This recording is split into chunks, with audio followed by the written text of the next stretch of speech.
Greetings, viewers. It's been a while. Yeah, it's been a really long time, actually. But I have returned. I had a lot of dental problems, but now I'm back. And what do you know? I heard that Capcom has posted a new assignment that I must complete at all means necessary. It was, oh, yeah, Monsty Personality Quiz. Whenever I get on this quiz, once I answer all the questions, I am locked into that for the rest of the game. I must beat the game with that Mossy in my team, even if it is its dead weight. This is gonna be fun. Let's get right into it. Answer a few simple questions and discover which Mossy from Story 3 is recommended for you. Well, let's see how accurate it is. If it was really accurate, it would give me Regios, but that's not gonna happen. So let's see what they're gonna start asking me. You're just setting out on your journey as a writer, but you don't have much time to get ready. You don't want to be left high and dry, so how do you spend your limited preparation time? I have to complete the trust of my Monsi, so I work on my armor first, or I use my time to communicate with my monster traveling companion and strengthen our bond. Well, I'd probably think your Monsi output damage is more. Yeah, I'm gonna go with B here. As you travel, you stumble upon a monster den. You sneak inside, very carefully, as I'd ever, and find it empty. The owner is away, in the presence a rare opportunity. So, you try to take off with an egg or leave immediately. The monster could return at any moment. Yeah, I'm taking that egg. I don't know who wouldn't take the egg. I'm taking the egg. Suddenly, night has fallen. Alone, you would set up a camp on the spot. But for your Monsi's sake, you'd prefer to avoid that if possible.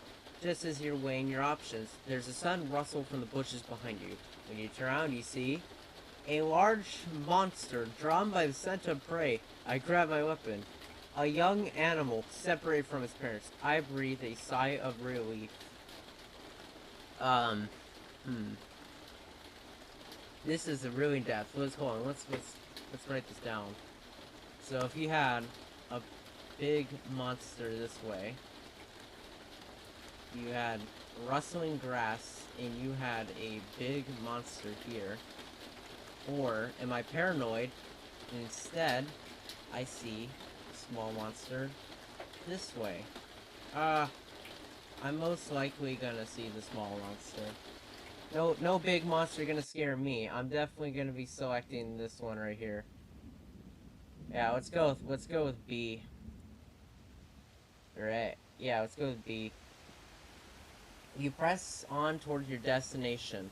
You venture into a forest in hopes of finding a shortcut, but this turns out to be a mistake, and now you're lost. Luckily, you have plenty of food, so there's no immediate danger. In this situation, what do? Well, realistically, I'd look at my map and fast travel out, but let's see what they give me. I may be lost, but I've got a general idea of the way. Best push on before night falls. Or, my companions up ahead will notice my absence. I just need to wait here for rescue. Do I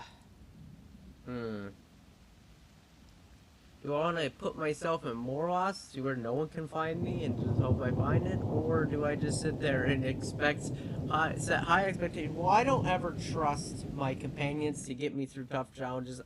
You are your best friend, so I'm gonna go with A.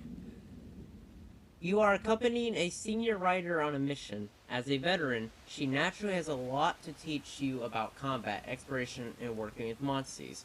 But one surprising lesson in particular leaves a strong impression. Namely, having a few flaws actually makes it easier to get along with others, or in battle, it's better to stay close to your monster rather than simply charging ahead. I would say having a few flaws. Yeah, that's very motivational. The other one's, nah, who cares? You can charge that all you want. While traveling, you find yourself on a high plateau of open grassland. The cool, refreshing breeze feels wonderful against your skin. It's a smooth journey so far, and taking a short break surely wouldn't hurt. So, you decide to take a nap with my Monsieur, race side by side with my Monsieur across the grassland. I'm definitely racing. I have the determination to win. Oh, you recommended Monty is Rathian. You dislike conflict and value the personal life, and the Rathian can help you achieve it. As a Motsi, she's fiercely protective of those she holds dear, and will fight with you as if you were one of her children. Just remember not to call her mom in public. Oh, yeah, that would be pretty embarrassing. Does this mean I can use Dread Queen Rathian? Because I'm just gonna do that. Yeah, I think I'm gonna do that. I think that's a good idea. Well, that wasn't that bad. Oh, anyway, what are these art pages? Let's look at the art pages. You have the protagonist. Ugh. Yeah, he needs his jawline helped. Rudy, inferior Nabiru. An undercover spy for the other kingdom, for sure. I'm banking on it. Simon. Simon says I'm going to the next page. I'm not going to talk about him either. It's, the pig woman. Yeah. That's about all I have to say about that one. Gaul. A founding member and vice captain of the Rangers. I bet he is so fun to work with. He's just going to be ordering me around with it. He's got superiority complex. Murray. Gaul's Palico. Did he train under the tutorship of Meowski or Chef? He needs to work on those abs a little more, I think. Ogden. True expert in monsters. No, he's not. Cora. A founding member of the Rangers along with Amara. Geological surveys. Cool, that's kind of boring.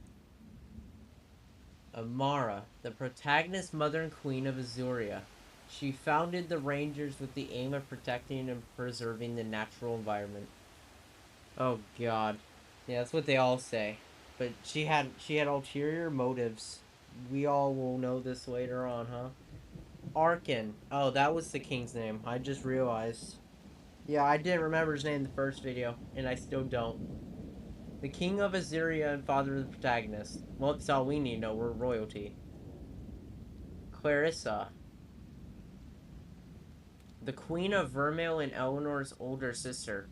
Ooh, spoiler alert. She insists on returning to the Sacro Sanctum, and is the only way to save Vermeil in the scourge of the Crystal Encroachment. Yeah, no, that's definitely not the only way. How foolish.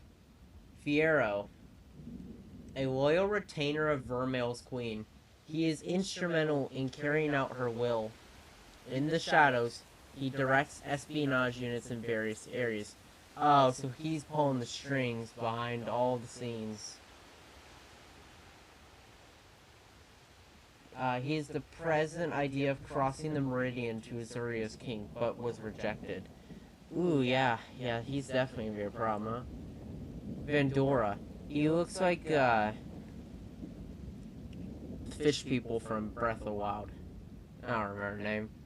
Ever since the Covenant was formed after the Civil War, he, a Wyverian, and his Magnamolo, Warden Fang, have guarded the Gate of Meridian, seeing the protagonists in their sky-scale Rathalos. He's reminded of Amara from 10 years ago. Oh, the backstory. We got a lot of backstory going on. Yeah, he's got a big beard. He should probably buy a shaver. Cole and Kenyon Ward. The leader of the Shepardon, a village that reserves Higgins. Having lost their original name to the encroachment, they're now settled near the Meridian. As numbers of their wars decrease, they were prepared to accept and end their way of life as they know it. However, the conditions. Blah blah blah. Yep, master. You need leadership. Yep. Yeah, that's pretty cool. Corbin. Oh no. Oh no. I can already tell. Is this Kyle's dad? He looks just like Kyle. No. A hunter and explorer. Yep, I knew it. Traveling from hunter territory. He and his palco PK take on missions from the guild and they travel where Corbin's curiosity leads them. Okay, never mind. He's not all like Kyle. Kyle was a stalker. This guy just is a lumbering buffoon. Though he's aware of the existence of writers, he's never met any in person. As such, he's quite excited to meet the Rangers. Oh. No, yeah, Kyle wanted to kill them all and was useless. He wasn't entirely useless. Yeah. Well, PK. Okay, yeah, that's the face of a person who's gonna try and trip you during a race. He travels with Corbin, supporting him as his loyal palco. Emphasis on loyal. He is especially skilled at waking Corbin up. Yeah, that's not something a loyal person would do. And not especially gently. Of course he's not. With daily practice, he's perfected the most efficient wake-up method. What, so he's like... So he's just like, oh, I need to wake this guy up. Yeah, he's asleep. His eyes are closed.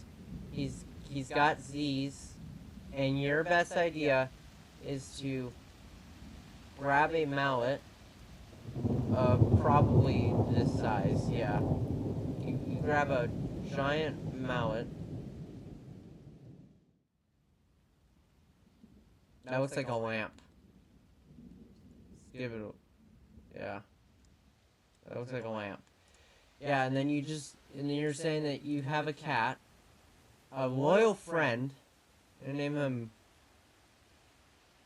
him loyal friend. Yep. That looks good.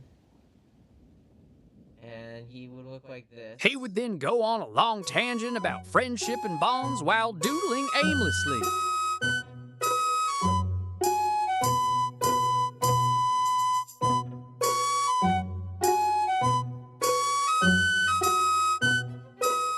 Never mind, now he's just gone completely off script.